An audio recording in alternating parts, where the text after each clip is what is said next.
OAB Talks Tremembé especial Mês da Mulher. Eu, Stephanie Guadalupe, doutora Lígia Frazão e a nossa convidada de hoje, Patrícia Bidinotto, que é psicóloga do CRAS de Tremembé, nessa função, entre outras, também atuando na proteção especial. Patrícia, muito obrigada pela sua presença, por ter concedido a honra de estar aqui nesse especial da OAB, principalmente pela sua função, atuando nessa pauta que cada vez mais fica tão essencial, que é a saúde mental. Eu que agradeço a oportunidade de falar, sobre esses assuntos que já fazem 16 anos, que eu atuo como psicóloga de CRAS, 5 anos na proteção, especial, e para mim é um prazer estar aqui. Muito obrigada. Patrícia, vamos iniciar essa sua trajetória no CRAS. Como que deu início? Como que você... Porque ao terminar a faculdade de psicologia, você já iniciou nessa função ou você teve um tempo de consultório? Não, de formado eu tenho 22 anos. Me formei em 2001 e a gente sai da faculdade, acho que todo mundo quer clinicar, quer abrir consultório. E realmente eu fiz isso. Fiquei no consultório 5, 6 anos, Aí em 2008 que eu entrei no CRAS. Eu nem gostava muito de psicologia social, Que a gente é muito diferente a teoria da prática, Aí eu ainda entrei, quando eu entrei no CRAS, eu falei, vou ficar 3 meses só para ver como é que é, depois eu vejo outra coisa. E esses 3 meses viraram 16 anos. Está até hoje. Estou até hoje, é um trabalho assim que eu acho muito gratificante, muito enriquecedor. Sempre foi aqui em Tremembé? Sempre aqui em Tremembé. E o nosso CRAS, por a gente ser porte pequeno, médio 2, acho, se não me engano, a gente comporta um CRAS só, E é na área de maior vulnerabilidade. Na época foi feito um mapeamento e ele fica localizado lá na região do Maracaibo. Interessante. Um mapeamento geográfico, onde teria mais vulnerabilidade social. Interessante. Porque o CRAS ele é um braço da Secretaria, de Ação Social. Olha, eu achei que fosse da saúde, na verdade. Não, o CRAS ele é do Ministério do Desenvolvimento, Interessante. E quais são as principais demandas que o CRAS recepciona? Bom, o CRAS, ele... Aqui no município de Tremembé. O CRAS, a porta de entrada do CRAS é o PAIF, que é o Programa de Atenção Integral à Família. O CRAS, ele é a casa das famílias, Então, para fazer o atendimento realmente a domicílio, aí a técnica assistente social vai, faz visita e traz as demandas, porque lá no CRAS eu trabalho com grupos, Assim, o psicólogo que trabalha no social não pode fazer tratamento individual, porque daí é saúde. Entendi. Perfeito. O psicólogo não faz terapia, então eu trabalho com grupos socioeducativos. Eu tenho grupo de criança, grupo de adolescente, grupo de mulheres e agora a gente está voltando com um grupo de idosos também. E é assim, conforme a gente vai vendo as demandas, o que eles vão trazendo ali dentro do grupo, daí a gente faz os devidos encaminhamentos. Porque aqui em Tremembé a gente tem uma rede, funciona a nossa rede, Os 3 pilares, educação, social e saúde. Então, por exemplo, uma mulher do grupo vai lá, se queixa, estou precisando disso, porque o grupo a gente não trabalha, a gente trabalha vários assuntos, mas nunca a fundo, Não são questões individuais. Não são questões individuais, É uma problemática mais... que vai mexer um pouquinho mais ali com a emoção mesmo da pessoa. Então, daí, às vezes, precisa de uma terapia mesmo, faça encaminhamento para o centro de saúde. A criança precisa de uma avaliação psicológica, encaminho. Ou outras coisas, às vezes a gente vê que a criança precisa de um fono, de uma fono, precisa, às vezes, uma consulta com um dentista ou mesmo pediatra, Lá são feitos esses tipos de orientações também. Eu achei interessante a senhora dizer sobre essa comunicação entre os setores que funciona muito bem. Como vocês conseguiram atingir esse nível de interligação? Já faz um tempo a gente faz essa reunião. Quem deu o pontapé inicial foi a promotora da Vara da Infância e Juventude, que é a doutora Celestiane. Ela achou muito importante a gente fazer uma reunião, e essa reunião é feita de cada 3 meses é feita uma reunião.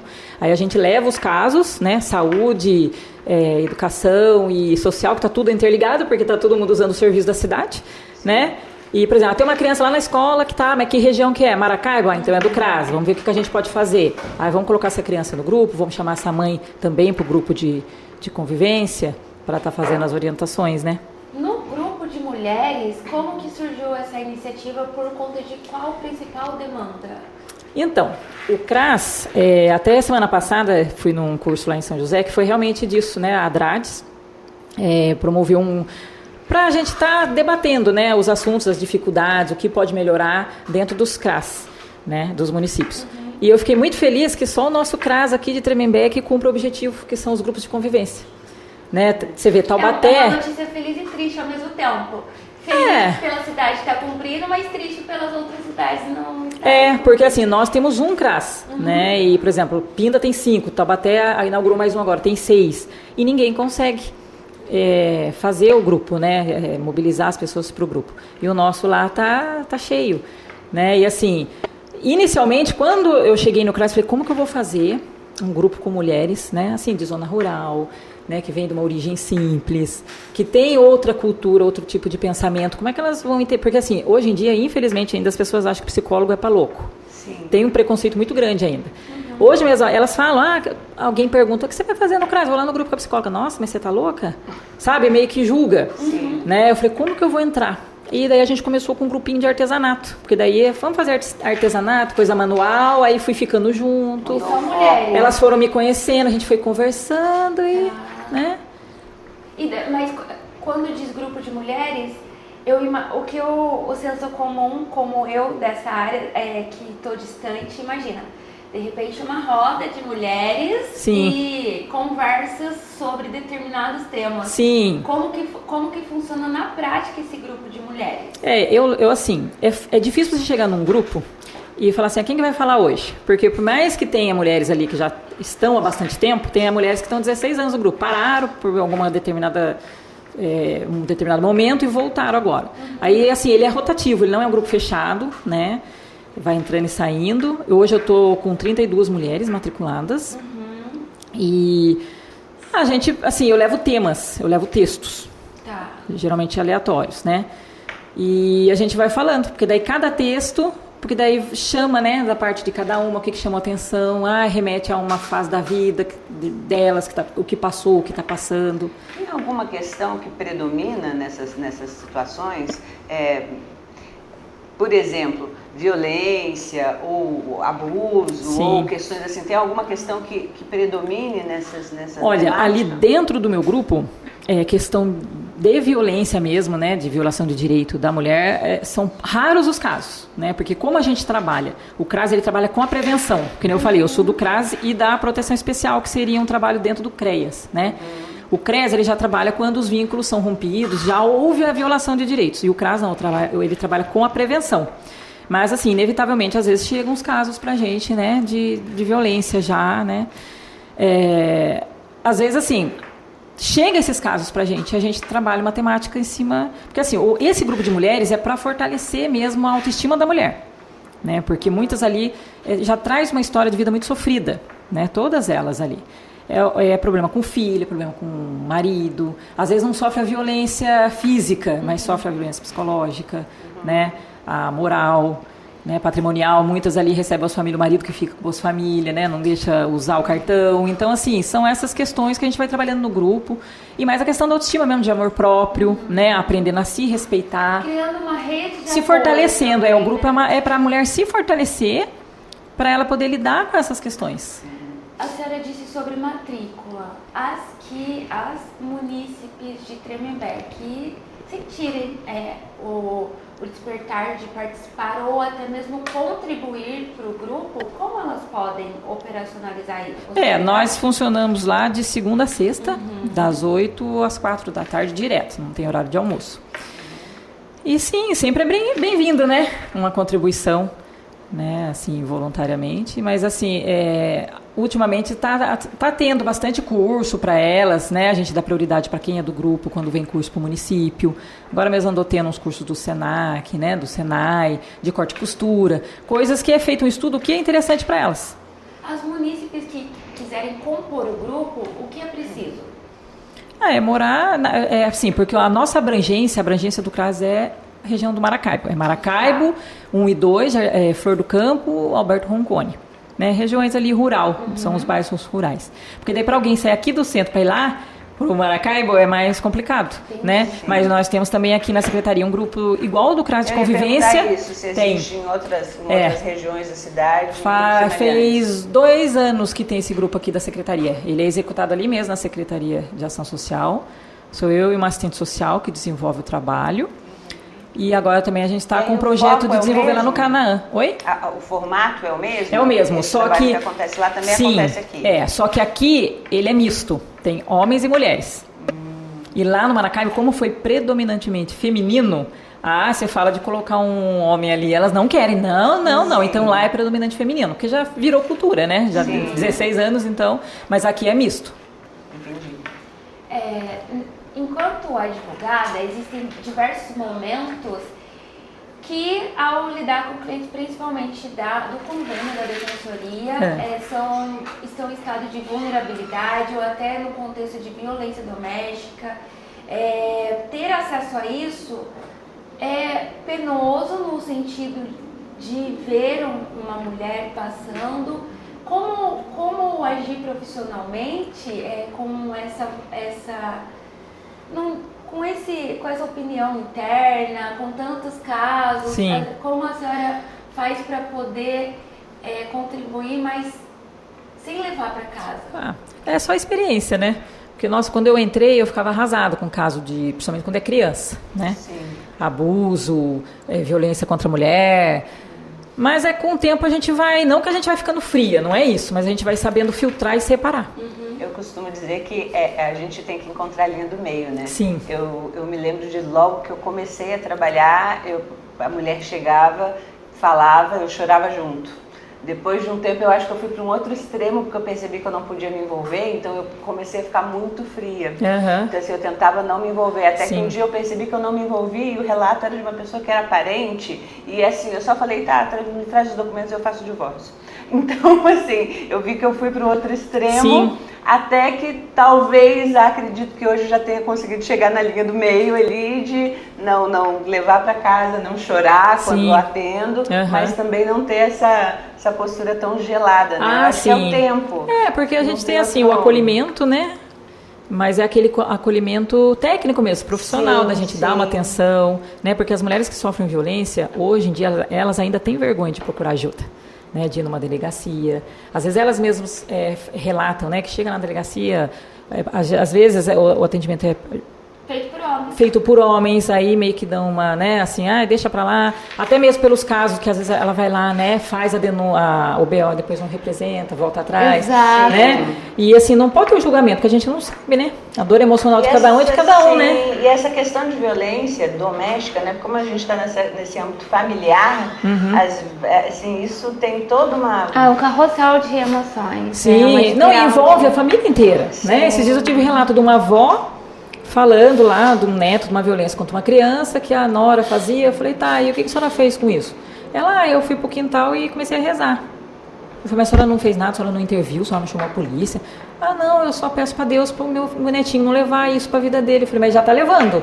Ele já está interiorizando isso aí é o que ele está vivendo, a senhora tem que denunciar. Não, mas eu vou arrancar ele da mãe. Eu falei, não, essa não é a alternativa. Porque por pior que seja a mãe dele, é mãe dele. Tem um vínculo, tem afeto, né? O que a gente tem que fazer? Orientar essa mãe. Porque às vezes a história de vida dela, né? Muitos que a gente vê, dos próprios agressores mesmo, né? Dos homens. Que muitos, a história de vida deles é só agressão. Só apanhou do pai, da mãe. E aí a gente chega ele reproduz hoje. A gente chega num ponto interessante que foi bom remeter. Porque uma das penalidades que pode se impor a alguém condenado por violência doméstica também é a frequência em cursos nesse sentido. No entanto, sinto que não há um preparo do Estado em fornecer isso para os homens. Isso em outros estados já existem, né, grupo de agressores, né, dos homens, para fazer essa conscientização mesmo. A senhora falou sobre o Ministério Público aqui de Tremembé. Há uma iniciativa do MP em promover esse trabalho mais preventivo para os homens? Já houve essa conversa? Não que eu me lembre. Não. Assim, não. E seria muito interessante, né? Porque muitas vezes a gente sabe que o agressor ele tem um perfil e muitos vão repetir, né? Esse perfil, né? Tá com a mulher, separa, vai fazer a mesma coisa com outra. já é dele. Outros têm esse comportamento aprendido. Então, assim, se fazer um trabalho de orientação, de mostrar que aquilo ali é uma violação de direito, porque muitos não têm noção, muitas mulheres não têm noção do que é violação de direito. Para elas, hoje, é que agora a gente está abrindo mais, né, o leque, está tendo mais informação, que nem essas reuniões que a gente faz, tudo, para mostrar que, assim, para elas violência é só bater, fisicamente, deixar marca. Eu falei, não, né, violência é quando ele grita com você, ele pega o seu celular, quebra, né, não deixa você falar com a sua família, pega o seu dinheiro, não deixa você usar, né, N coisas. Então, existem violências silenciosas também. Sim, e a psicológica às vezes deixa mais marcas. Mais marcas do que levar um tapa. Eu falo, às vezes um tapa dói, magoa, sim, mas é aquilo que é falado, né, porque o agressor, ele quer sempre diminuir a autoestima da mulher. Né? Eu escuto o relato das mulheres assim, ele falava que eu sou feia, que eu sou gorda, que ninguém vai me querer se ele me largar, quem que vai querer uma mulher feia com um monte de filho? Ele faz esse psicológico com ela para ela achar que é só ele que vai querer. Então, por isso que a gente faz esse trabalho com elas de fortalecimento, de que não, você é especial, você tem seu valor, né? Você consegue, eu sempre falo para elas, você consegue ficar sozinha sim, não precisa ficar com ninguém, né? A não ser que você realmente encontre um companheiro, eu falo, o nome já diz, companheiro bacana, cúmplice, né, que te respeite. Eu sempre falo para elas assim, quando chega relato lá de violência. A primeira coisa que eu pergunto, você ama eles? Tem amor? Porque se tem, o amor cura tudo. Então vamos sentar, vamos ver o que a gente pode fazer com essa família. Não tenho amor. Essa semana eu recebi uma lá, não tenho amor. Falei, então vamos dar um jeito. Vamos, né, tomar uma iniciativa aí para você se livrar disso, porque já está adoecendo já de tanto que ela sofre em casa. Eu tenho uma curiosidade, acho que a sua experiência pode me esclarecer isso. Eu me lembro de um amigo que um dia comentou, falando com a mãe dele, ele falou assim, não, porque quando o pai batia em você, ela falou, batia não, bateu. Ele bateu uma vez e ele foi embora. E isso, para mim, foi muito marcante, porque era uma senhora, era uma idosa, e assim, de uma época em que se falar na separação, no divórcio, era uma coisa mais difícil. E essa é uma postura que eu acredito muito. Assim, uma coisa, eu fico pensando, ninguém está livre de uma primeira agressão, né? Mas se manter num estado de agressão ao meu ver, é uma decisão. Sim. Porque assim, eu já fui agredida, e se eu ficar ali, eu posso continuar sendo agredida. Para mim, isso é uma decisão. Ela decidiu é uma escolha. se manter ali. Exceto que A minha dúvida é tendo em vista aí a sua experiência, isso tem mais a ver com essa dependência emocional ou isso tem mais a ver com uma dependência financeira? Porque eu já vi essa justificativa. Não, eu continuei lá porque é ele que paga as contas, ele é que cuida das crianças, provedor, ele né? é o provedor, exatamente. Ou não, é por conta dessa dependência emocional de um homem, de repente, que diz, você não vai ter outro marido, você tá gordo, você tá velho, você tem filho, você tem isso, enfim. É esse discurso, essa questão emocional ou é a questão financeira que geralmente propicia essa situação da mulher se manter numa situação de violência? O que você pensa disso? Eu acho que são as duas coisas, né? Eu sempre falo assim que não existe uma receita de bolo, cada caso é um caso. Tem mulher que trabalha, que tem sua autonomia financeira, mas ela fica com o marido por causa da dependência psicológica. Porque ama, porque a gente é mais emoção, né? Sim. A gente é hormônio puro, né? A emoção. E a mulher, quando ela gosta, que ela ama, ela acha que o homem vai mudar. Porque muitas vezes o agressor, ele agride, depois, não vou fazer mais, eu te amo. É um ciclo, né? É um ciclo. E daí a mulher, assim, é emoção, gente. Ela tem aquela esperança de que ele vai mudar um dia, vai ser o amor da vida dela. Tá. E tem a dependência realmente financeira. Que às vezes a mulher realmente não estudou, não trabalha, ela depende, assim, 100% do marido. Tem uma questão que predomina na sua experiência ou não? Isso tem meio a meio. Meio a meio. Isso que eu gostaria de saber. Lá, pelo menos assim, todos esses anos, né, que eu venho presenciado, é meio a meio. Tem umas que... Lá na região do Maracaibo é mais a questão mesmo financeira. Sim. Tipo, 70%, entendeu? Dos 100% dos casos. Mas sempre é essa dependência mesmo da esperança de que o rapaz mude, né? Patrícia, já estamos chegando ao fim deste episódio. Quando o papo é bom, né? Como tem sido, tem passado tão rápido. Não, ainda mais essas questões, né? Que tem muita coisa. Eu queria perguntar tanta coisa, mas temos que encerrar. E sempre encerramos com uma mensagem para a nossa audiência nesse mês da mulher. Que mensagem a senhora deixa para a nossa audiência feminina em homenagem às mulheres, uma mensagem de força? A mensagem que é uma mensagem que eu sempre falo até para o meu grupo lá, né? Se valorizem, né? Se respeitem enquanto ser humano, enquanto mulher, né? Se fortifique, porque é só isso que faz a diferença, que faz você, né? O amor próprio, né? Não a arrogância, né? Que tem a diferença do amor próprio e você ser arrogante. É você ser humilde, mas você ter o seu valor. Quando a gente se valoriza, a gente não aceita qualquer coisa. Muito obrigada. Uma foto. Obrigada. Não. Agradecemos mais uma vez todos que estiveram juntos conosco. Agradecemos a doutora Patrícia pela participação hoje e convidamos você para estar conosco na próxima edição do OAB Talks.